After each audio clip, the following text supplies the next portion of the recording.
Good evening, friends of love and the scriptures and family. Welcome tonight to this broadcast where, first of all, I'm glad to have you here, which I think will be a very rich and rewarding discussion.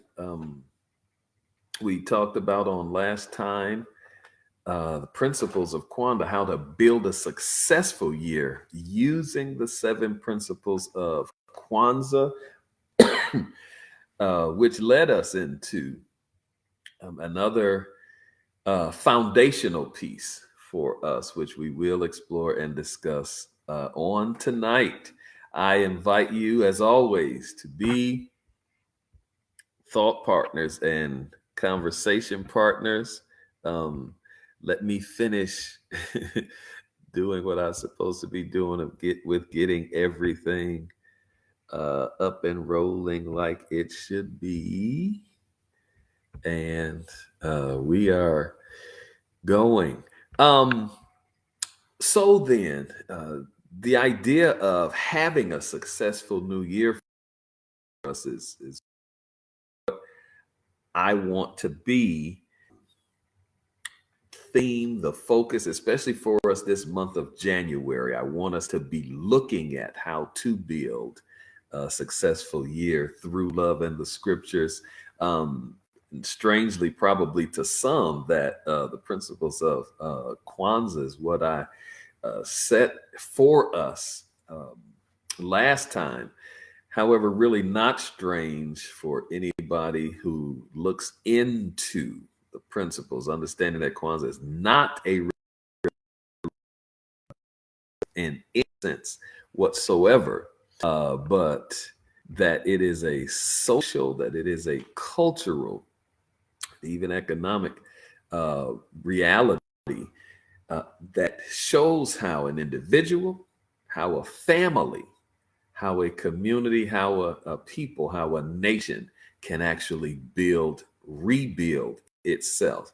And in that frame, all that we are about as people in any regard, all people want to be, or should, and for sure, to be their strongest individual selves. All people should want their families to be solid and to be strong. All people should want their communities, should want their people, should want their nation to be solid and to be strong.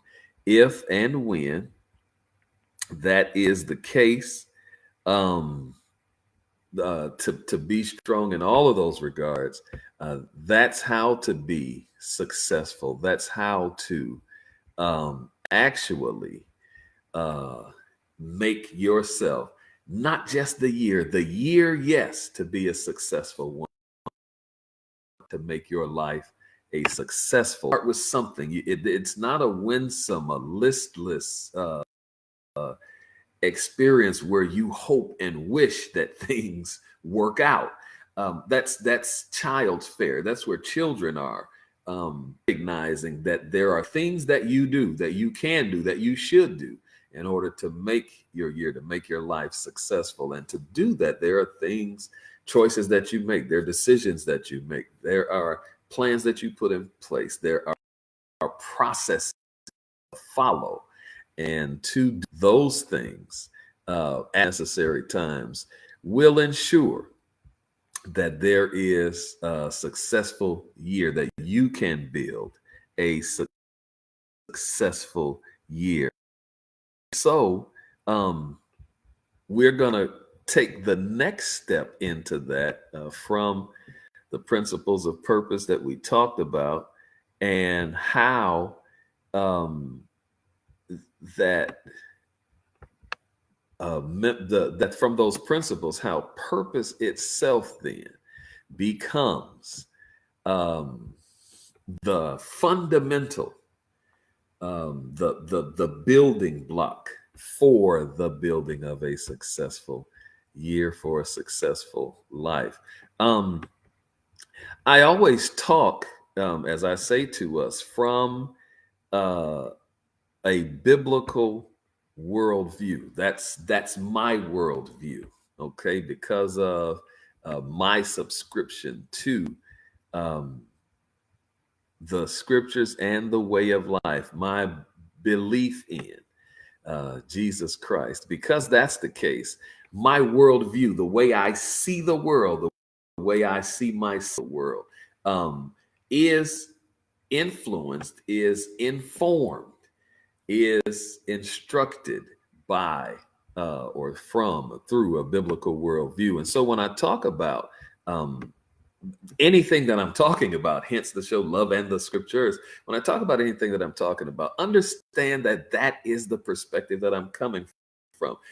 It is not a against, it is not a knock against, it is not anything against anybody who finds themselves with a different worldview.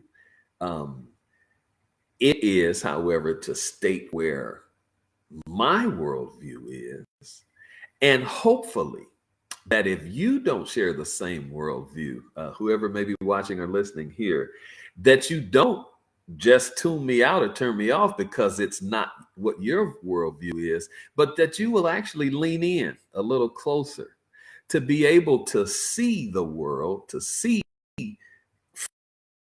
from a different perch, a different perspective from others who have a different perspective than you may have. And I have to preface tonight with that. We talk about purpose, purpose from a perspective from the biblical is God. And because it's about, then I don't want, again, as I said, any who have a different world be offended or to be turned off or to tune out because of that.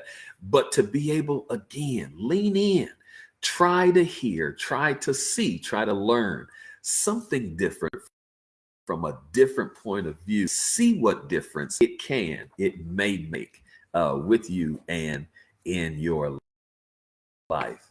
So then I get started this discussion on purpose. I have to go way back. I was a student at Oral Roberts University at the time. It's April of that year, and one of the biggest conferences in the state actually was convening during that time. Speaker from the Bahamas was one of the speakers. Never heard of him before. He was absolutely the best presenter I have ever, I think even to this day, that I have ever heard in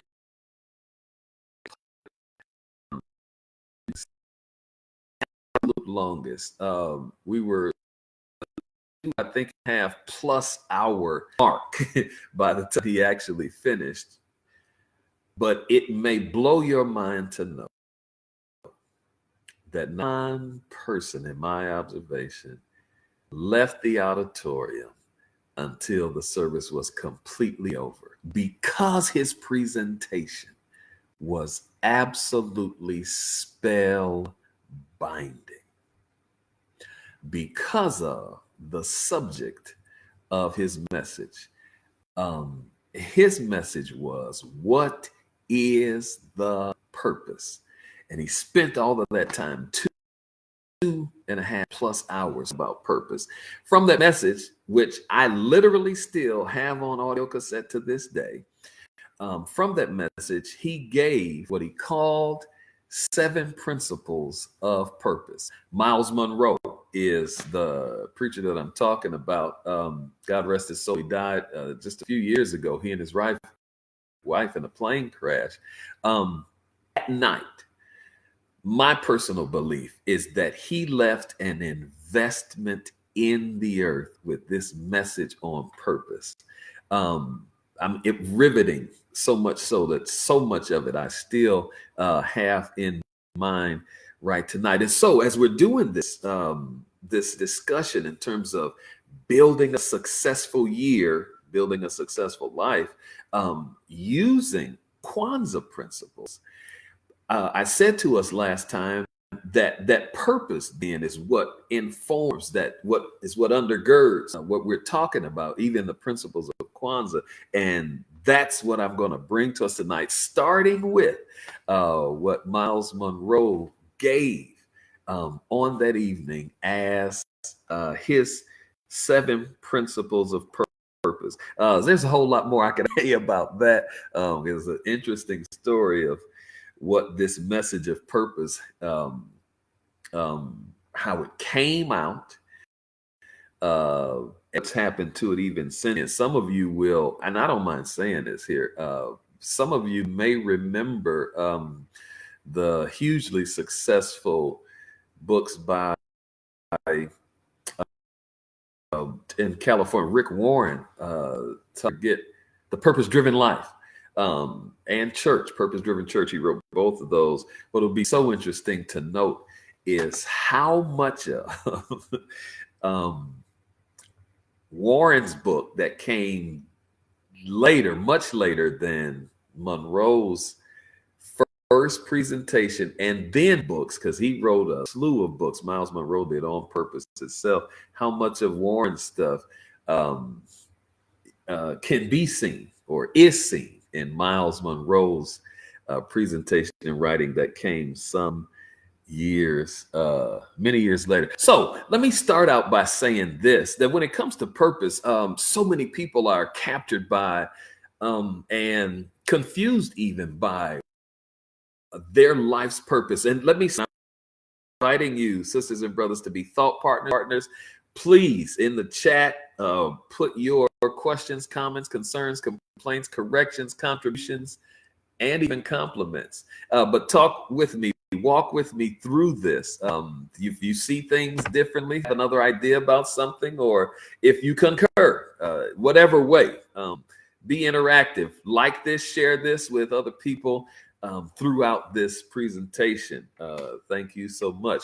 But when it comes to this idea of purpose, people have had different ways to describe or to express the notion of purpose. Talk about, I need to find myself, or I need to understand what life is about. I need to know what I'm supposed to be doing. All of those ideas, all of those expressions are expressions of purpose, finding meaning in life, to know what you're here for. All of those things are ideas that express a desire for purpose. And because that's the case, and let me say this too, that is the most worthwhile question and pursuit of life. To understand purpose, even your purpose. It is the most worthwhile pursuit in life, because to have a purposeless life means 2 things. Number 1, that you will not have been fulfilled as a person. Number 2, that you will have wasted a life. Diane Timmon is with us. Welcome, Love in the Scriptures, and this discussion on purpose tonight. Thank you for coming. So let me give us this piece. Purpose, because purpose, the nature of it is something that is fundamental to life. It, again, sisters and brothers, is the most worthwhile pursuit of life. Let me go and here begin with the 7 principles of purpose by Miles Monroe. Number 1, and remember, sisters and brothers, and I don't make this as an apology or even as a disclaimer, as much as a reference to where my perspective of purpose comes from. It is a biblical worldview. First principle of purpose for Miles Monroe is that God is a God of purpose. And so even to begin with, whatever we understand in terms of purpose, God is a God of purpose. And that's where it begins. Number two, everything in life has a purpose. And I suppose that as I get through this, there may be a need, because I won't take the time right now to do it. There may be a need to actually address and to explain, extrapolate each one of these in more detail, and that necessarily probably is going to come with us. And especially if you want to hear more detail about any of about these principles, then say that, show that, reflect that in the comments in other places. Number one, God is a God of purpose. Number two, everything in life has a purpose. Then commenting is just wants to come out. I'm not going to do it. Number three, not every purpose is known.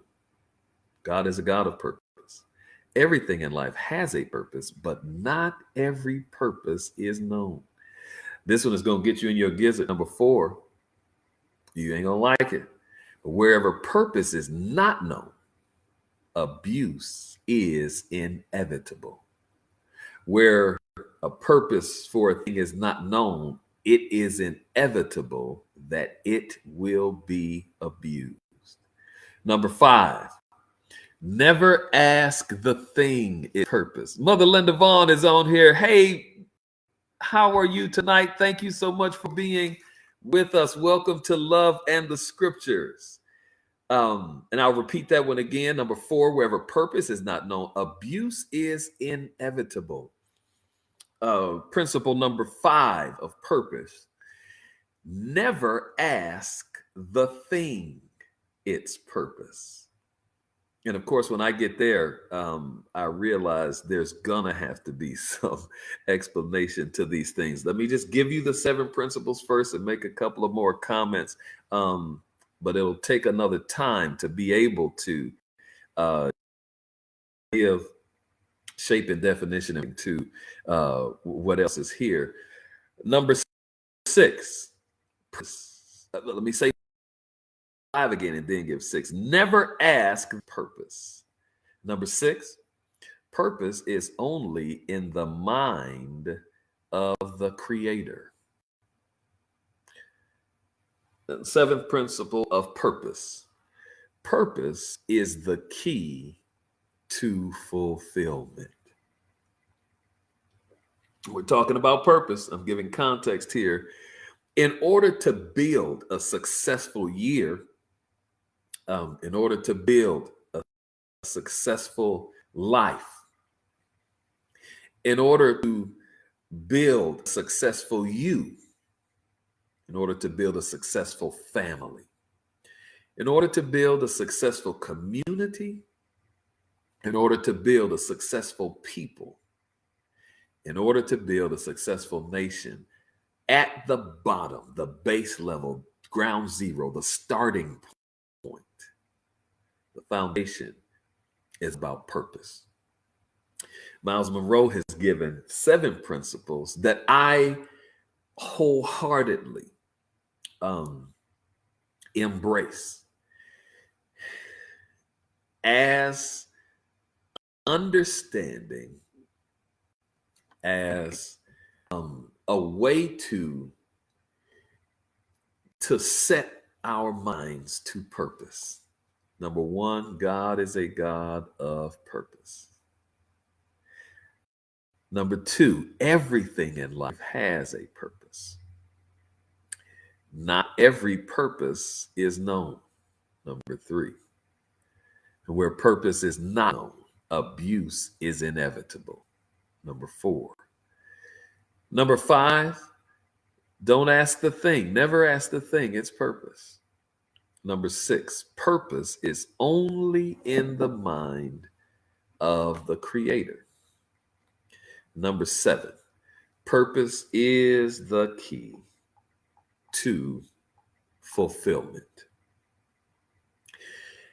And so I say now, because so many people think that it's in going somewhere and searching for, in order to find their purpose.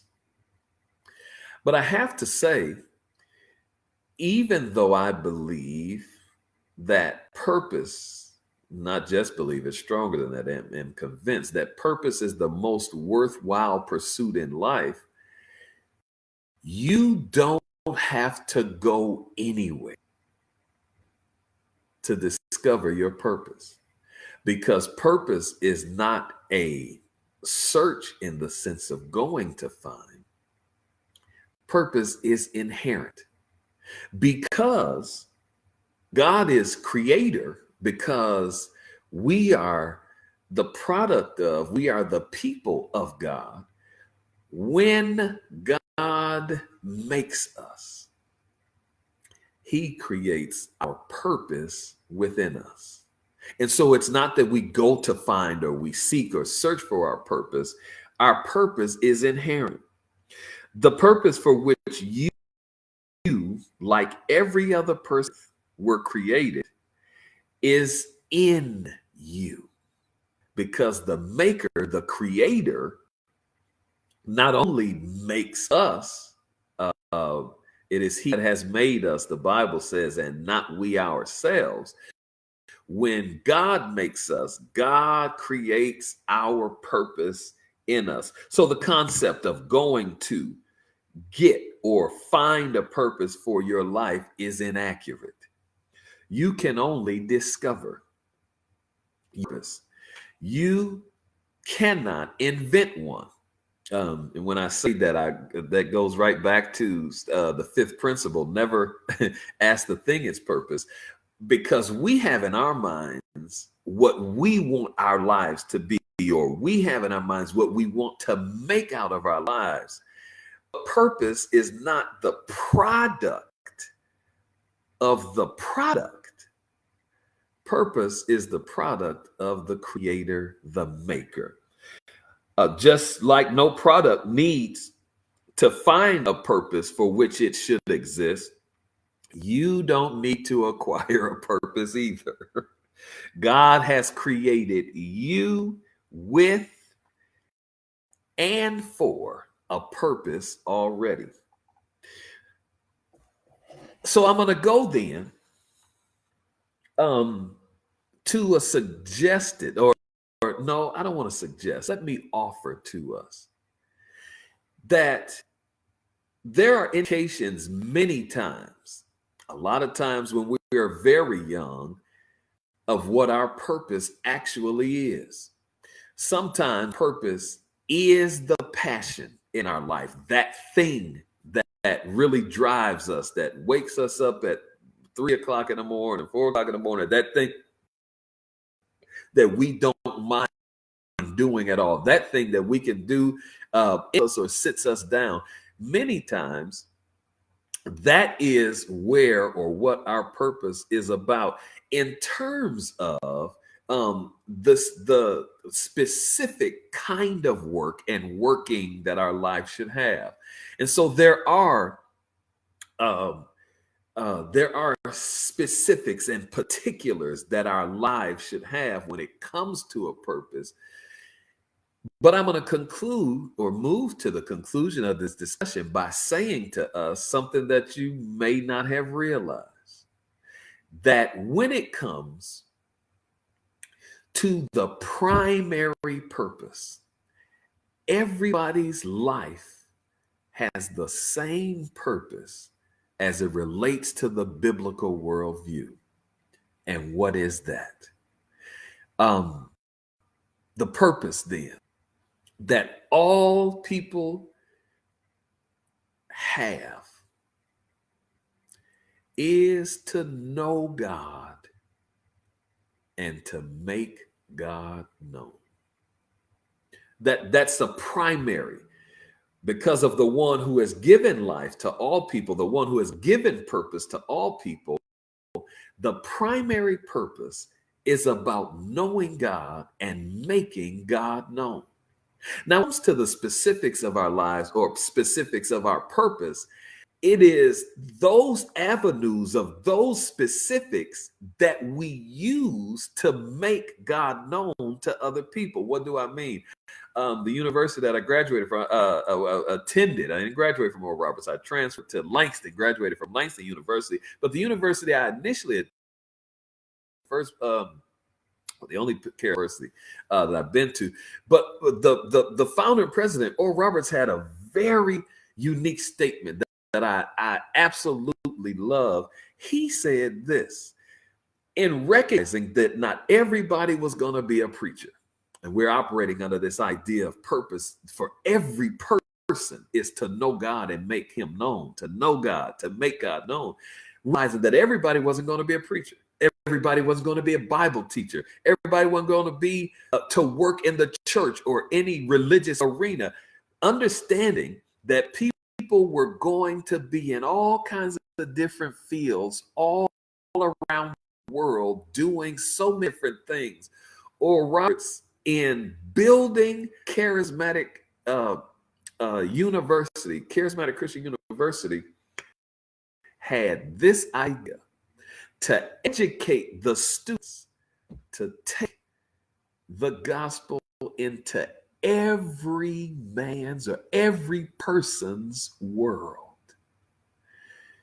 What that meant, and I love that, is that because everybody was not going to come to church, it meant that they would not be deprived of the opportunity to be able to know God.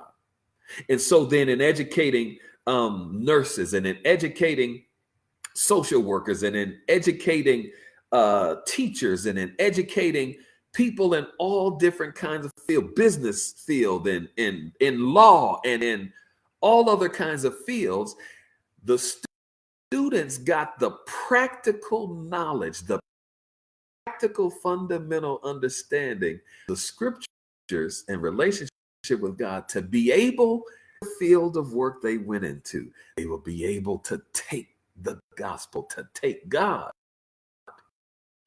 into every person's world.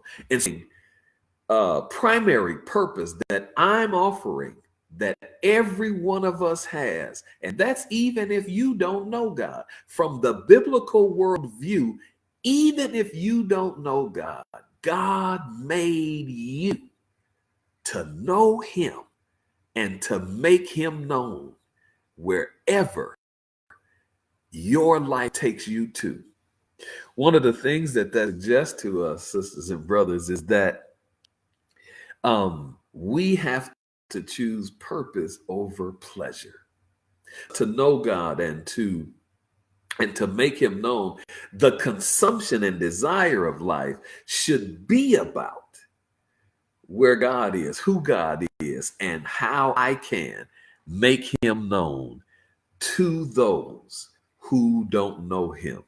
I'm gonna throw this in parenthetically for free. That's my godmother watching. Hey, Ma, thank you for coming. Glad you on here with us tonight. And so with that, I'm gonna lay this right beside that the call that every person has, that God has called us to. There is that way that God has called us all to, and that call is obedience. The purpose of God and make him, the call is to obedience. What I'd like for us to do, sisters and brothers, think about these 7 principles of purpose. See how they resonate with or are repelled by how you see and understand your life. But through this week, think about how God is a God of purpose, how everything in life has a purpose, how where purpose is not known, abuse is inevitable, how you never ask the thing its purpose, how purpose is only in the mind of the maker or the creator, and how purpose is the key to fulfillment. Think about those things and how they fit or don't fit your life. Bring your questions, your comments, concerns, complaints, corrections, contributions, and Back next week, 6 o'clock p.m. Eastern Standard Time for Love in the Scriptures. God bless you.